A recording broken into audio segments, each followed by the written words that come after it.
فرمایا حدیث قدسی میں، معصوم نے فرمایا کہ خدا فرما رہا ہے، پروردگار عالم نے، معروف حدیث ہے، مکتوب عن یمین العرش ان الحسین مصباح ہدی و سفینۃ نجات، عرش کے دائیں طرف سے لکھا ہے، پروردگار عرش تیرا بائیں لکھا ہے، دائیں تیرا گھر ہے، کہیں سے بھی کہا کہ دائیں طرف سے لکھا ہے، عرش کے دائیں طرف سے لکھا ہے۔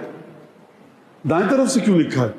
شاید وجہ یہ ہو کہ قیامت میں جب اصحاب یمین آئیں گے نا دائیں طرف والے، تو وہ حسین کے صدقے میں تو آئیں گے، وہ جو بائیں ہاتھ کی طرف ہوں گے نا، الٹے ہاتھ کی طرف، وہ ہوں گے کسی الٹے سیدھے کے ماننے والے، حسین ابن علی کے ماننے والے دائیں ہاتھ کی طرف سے آئیں گے۔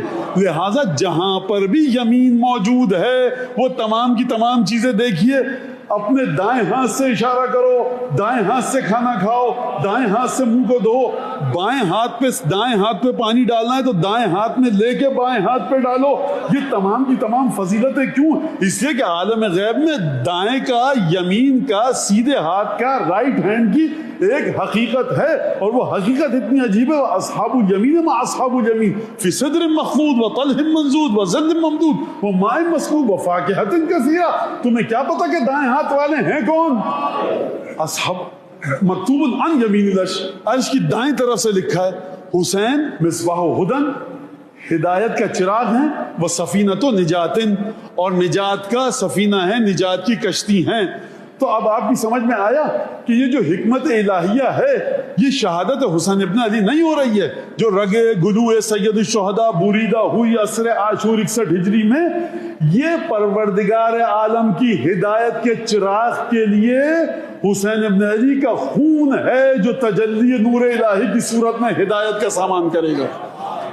خوب غور فرمائیے گا اس بات کے اوپر، اور کس طرح سے کرے گا میں آپ کو بتاتا ہوں۔ سید الشہداء کا نہیں بتانی چاہیے یہ باتیں، کیوں نہیں بتانی چاہیے؟ اس لیے کہ ہمیں ائمہ سے یہ بتایا گیا ہے، جو چیز جس کی سمجھ میں آ گئی وہ اپنے مقام پر سمجھتا رہے، آپ اپنے مقام پر، بعض چیزوں کو سمجھانا نہیں چاہیے، ذوق کے ذریعے درک کرنا چاہیے۔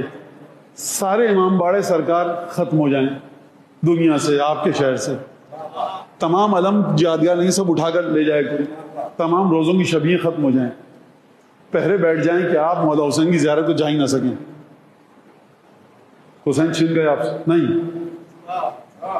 حسین ابن علی کی مصیبت آپ کے دل میں ہے۔ اسی لیے مجلس کی جب ائمہ نے ڈیفائن کیا مجلس کو، جب مجلس کے بارے میں اس کی تعریف کی، اس کا بیان کیا مجلس کیا ہے، تو مجلس یہ نہیں ہے کہ 50-100 آدمی، 2000 آدمی، مانا مجلس سونی گئی 25 آدمی تھے، سونی اور پر رونق اور بے رونق مجلس کہنے کا اختیار صرف اور صرف اس کو ہے جو پردہ غیب میں ہے۔ ہمارا آپ کا کام پوسٹر لگا دیا، واٹس ایپ پہ چلا دیا، باقی سونی گئی، رونق تھی نہیں تھی۔ آپ کو کیا کہا گیا؟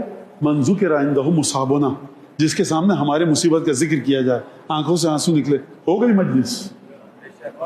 مانا وہ کچھ چاندنی دری قرینہ ہے، سلیقہ ہے، ڈھنگ سے فرش ازا بچھائیے اور خوشبو وغیرہ کیجئے، یہ نہیں کہ انسان پیر پہ پیر رکھ کر ٹی وی بھی دیکھ رہا ہے ساتھ میں نوحہ بھی سن رہا ہے، نہیں، یہ خلاف ادب ہے، اثر کھو دے گی، وہ نوحہ اپنا اثر کھو دے گا، جس طرح سے کہ کھو چکا ہے کافی حد تک۔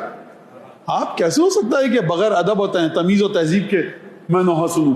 صاحب نوحہ اور دوسری مسموعات کے سننے میں کچھ تو فرق رکھے انسان، یہ طریقہ مختلف ہے بالکل۔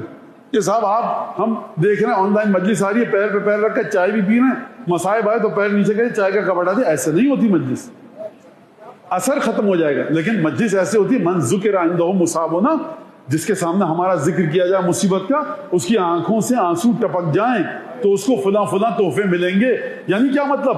آپ امام باڑے بند کر سکتے ہیں، آپ امام باڑوں کو نعوذ باللہ ختم کر دیجئے، کہیں امام باڑہ کوئی نہ رہے، علم نہ رہے، روزوں کی شبی نہ رہے، ماتمی انجمن ختم ہو جائیں۔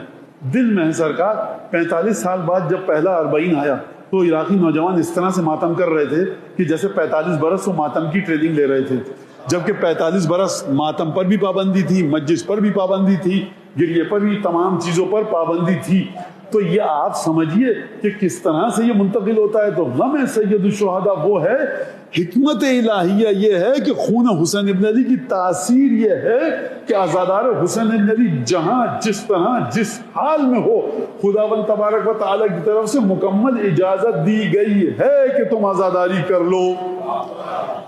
یہ وہ عبادت ہے کہ آنکھ سے آنسو بہا کر آپ کا دل روایت کے مطابق جناب سیدہ کے دل سے جڑ جاتا ہے. کامل الزیارات ما من عبد یبکی علی الحسین الا واسعد فاطمہ ووصل فاطمہ. کوئی شخص خدا کا بندہ ایسا نہیں ہے کہ جو حسین ابن علی پر گریہ کرے مگر یہ کہ اس کا دل سیدہ کے دل سے جڑ جاتا ہے اور وہ سیدہ کی مدد کرتا ہے, سیدہ کو خوشحال کرتا ہے. کوئی ہے ایسی عبادت مجھے آپ یہ بتائیے. کہاں پر بیٹھ کر؟ امام باڑے میں 10,000 لوگوں کے ساتھ نہیں, گھر کے صحن میں, چھت پر, بورچ خانے میں بیٹھ کر, مصلے پر, ڈرائنگ روم میں, ڈائننگ روم میں, لان میں, گھاس پر, سڑک پر, فٹ پاتھ پر, بس پر, سفر کے دوران, آفس کی ٹیبل کے پیچھے. ایک دفعہ سید الشہداء یاد آئے, آنکھوں سے ٹپ ٹپ آنسو بہے, آپ کا دل جڑ گیا شہزادی کے دل سے. کتنا فاصلہ ہے سرکار. ہمیں سیکھنا پڑے گا کربلا کے تمام چیزوں کو کس کے ذریعے؟ ائمہ کی حدیثوں کے ذریعے. دوبارہ جا کر دیکھیے, چیک کیجیے کہ کس طرح سے ہم کو بتایا گیا. لہٰذا کربلا کو جو آپ نے دیکھا 61 ہجری میں, وہ آپ نے اپنی انسانی آنکھ کے ذریعے دیکھا, بشری تقاضوں کے ذریعے دیکھا. لیکن کربلا ابراہیم کی دعا کے بعد عالم ظاہر میں آئی, اور عالم باطن میں اگر جا کر دیکھیے تو سب سے پہلا جو اشاریہ اور ایما اور اندیا اور بیان اور اسکرپٹ ملتا ہے, یہ وہ اسکرپٹ ہے جو کسی قلم سے نہیں لکھا گیا. کون سی انک ہے؟ عرش کے دائیں طرف سے لکھا ہے, سیاہ یا سرخ یا سب مجھے نہیں پتا.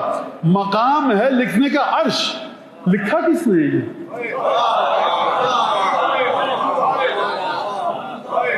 کس پیغمبر نے لکھا ہے؟ اگر عرش عرش الہی ہے تو تحریر الہی ہے. مکتوب عن یمین العرش, خداوند تبارک و تعالیٰ نے لکھا ہوا ہے کہ حسین مصباح ہدن و سفینۃ نجات. حسین ہدایت کا چراغ بھی ہیں, نجات کی کشتی بھی ہیں.